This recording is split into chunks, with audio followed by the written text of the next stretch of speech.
各位伙伴，大家午安！又来到星期三，老邓谈法论理的时间。今天跟大家报告的题目是：应如何来应对无薪假？应如何来应对无薪假？无薪假。不管名词怎么改曾经有人把它改成叫减班休息，减班休息。无薪假这一件事情呢，我想首先要跟大家报告清楚，在我们现行法令并没有无薪假这一件事情。那好奇怪，国家没有的制度，竟然雇主可以施行所谓的无薪假，甚至劳动部还进一步下去统计然后再分析这厂商是不是增加了是不是增加无薪假的这些厂商呢，或是减少了也就法上并没有无薪假这个概念。为何会有这个制度出现呢？我想今天利用几分钟的时间，大概来跟各位谈一下。首先一些简单的数字呢，来跟各位大概报告一下。无薪假大概在民国110年跟111年的时候呢，情况最严重。在民国110年跟111年的时候呢，那时候将近有大概2600多家的这个企业施行了所谓的无薪假。那这2600多家的企业呢，里面包括了总共大概多少员工呢？用概数来讲，大概有18000人左右。请各位用这18000人呢，除这2600多家。各位一除了大概可以得到一个数字呢，大约在7，也就是施行无薪假的这些公司呢，平均呢大概都是中小企业，平均不到7个人这个是在民国110年到111年，也就相对了，可能无薪假在中大型企业这里呢，可能它是销售容忍的能力、胃纳的能力呢，可能会比较强，所以无薪假这个现象在中大型企业比较不会发生。各位可能会有兴趣，现在是民国113年7月初，我这里有个统计数字来告诉大家，在民国113年6月底为止，113年6月底为止呢，我们目前还在施行无薪假的企业呢，有多少？各位，目前已没有错，降了很多，已经到剩下272家左右，272家左右。那涉及的人数大概多少？大概4600多人。各位用4600多人再除以这个270几家呢，除下来大概这些人数呢就平均会在17人左右平均在17人左右现在会不会是景气复苏，这些小企业多少已经有回过神的，反而在规模再稍微大一点的需要市场的这些产业平均员工在10几20人这个企业呢目前这边他们的困境还没有完全好像还没有完全脱离还在等待整个经济结构上有一个大的调整。各位好，刚刚跟各位报告过，我们现行法令并没有无薪假这一件事情。各位，假设咱们勉强讲说现行法令有跟无薪假有关的规定呢，那会是在哪里？请各位有机会查一下，有可能会是在就业服务法，在就业服务法第23条上的规定，各位，就业服务法第23条的规定，这字也非常多，各位大概可以分成2半。跟无薪假会有关系的呢，大概会是在上半啊，在这个第23条的上半。那这边是什么规定？它规定中央主管机关碰到经济不景气致大量失业的时候，中央主管机关在经济不景气致大量失业的时候呢，可以做一个什么动作？得鼓励雇主跟劳工或工会来进行协商，劳工跟工会来进行协商什么？注意听，这是就业服务法第23条上的规定，可以去做一个什么？这个减少工时，也就是减少工作时间，然后呢调整薪资，减少所谓的减少工时，然后调整薪资，用这个方式呢，以来避免裁减员工。第23条上的一个重点，假设有跟无薪假有关大概就是这个规定。但是各位注意一下，字眼上的规定是什么？23条的这个是前半的这个规定的重点是在一个是叫缩减工时，第二个叫调整薪资。各位，法上规定是叫缩减工时，第二个叫做调整薪资。各位，所有的调整薪资谈的是不是就是一定是减少工资？现在无薪假的实际操作，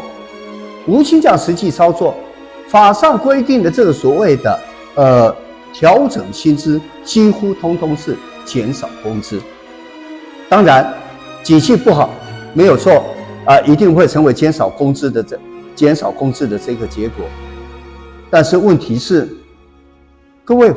我们要看整体的结构。我们国家劳基法上另外有一个规定，请大家也同时来注意一下。我们劳基法第30条第1项规定，劳工朋友每天正常工时不得超过8小时，每周不得超过40小时。这第1项做这样的规定。各位，在30条的第7项同时有规定一件事情，非常重要的条文。劳基法30条第7项，它规定什么？它规定雇主不能因为减少工时而减少劳工的工资。雇主不能因为减少工时而减少劳工的工资。各位，把就业服务法这个规定跟劳基法的规定2个同时来做考量的时候，各位，无薪假这个根本就是违法的事情。无薪假这个事情根本就是违法的事情所以其实政府应该要由这层面给企业体、给劳资之间首先要做这一方面的诱导，先做这一方面的。法上劳基法第30条7项是明白规定，减少工时不能减少工资，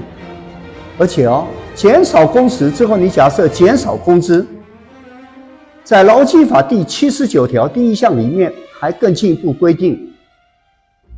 你减少工时，然后因此减少工资的话呢，各位要罚2万元以上100万元以下的罚款。也就是减少工时，就从当中在减少工资这件事情，劳基法上是有设定法则的。各位，我们首先一定要把这个法规把它弄清楚，也就是劳基法不是无情。当然，我们也不敢讲说是的雇主无意，但是蛮重要，先把法规的清楚把它弄清楚之后呢，我认为无薪假这一件事情，假设在企业的实务上面是有需要的时候，把这法规弄清楚之后呢，我们再来要注意的是，雇主不是当然可以减少劳工朋友的薪资，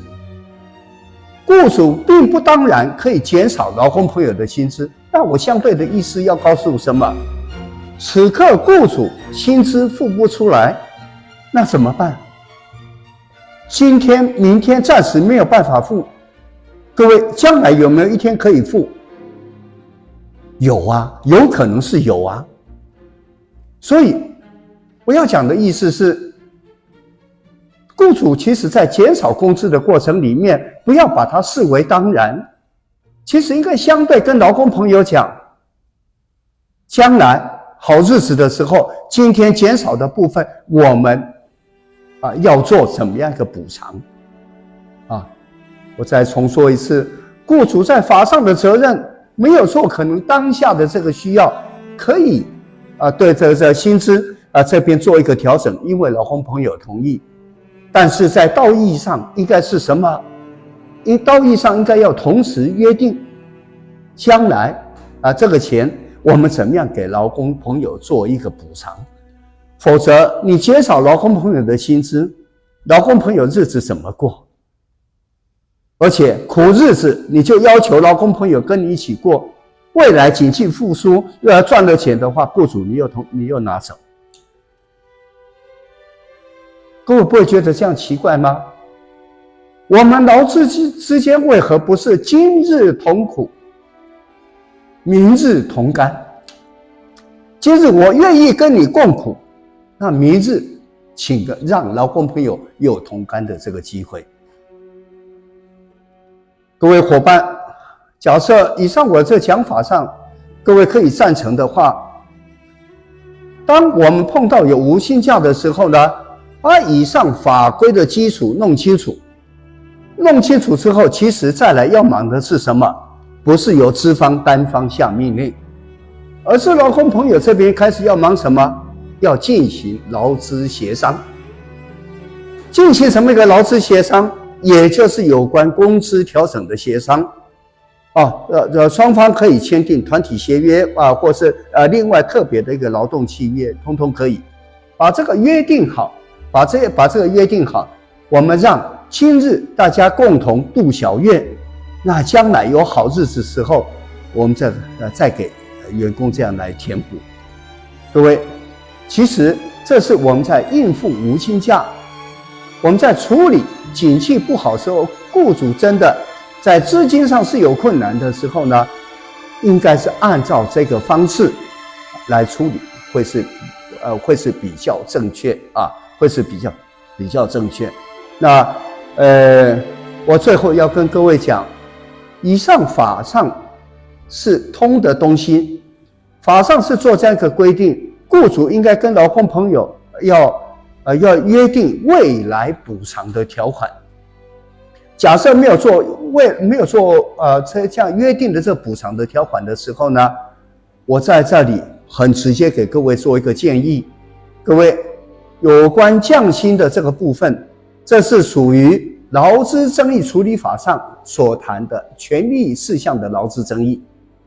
这是属于权利事项的劳资争议。什么叫做权利事项？原来约定好的薪资是1块钱，结果他只要给8毛钱、7毛钱。各位，这已经侵害劳工朋友这个权益。各位，假设跟雇主协商签约这个部分没有做成的时候，请各位碰到无薪假的这些劳工朋友，请记得在当地的地方政府会有劳工部门，请向当地申请劳资争议调解各位，这个部分的劳资争议各位劳工朋友一定会赢，即便调解不成立，后续进入劳动事件法，在劳动诉讼上，各位这是侵害劳工的基本生活的权利，这已经是涉及宪法上的问题，了。今天呢，我特意特意把无薪假它的法律结构给各位做这样一个报告。我最后再简单做一个整理。无薪假法律没有根据，假设勉强要用就业服务法第23条的前段来套用的时候，